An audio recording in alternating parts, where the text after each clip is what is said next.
दिलवा के दुखवा जान हम केकरा सुनई बहुगे कि छुपी छुपी अफवाह बहई बहुगे कि सुने जाने तोरा बिन नहीं जीवो सहब में दुख पिटब कर जावा जान हम मरिए न जइबोगे कि सुने जाने तोरा बिन नहीं जीवो सहब में दुख पिटब कर जावा जान हम फसरी लगइबोगे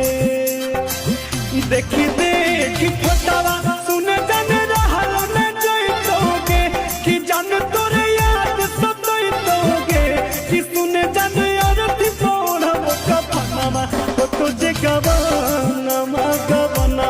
जान हम मरिए न जइबोगे कि सुने जाने अरती पढ़ब कफनमा हो तुझे गवनमा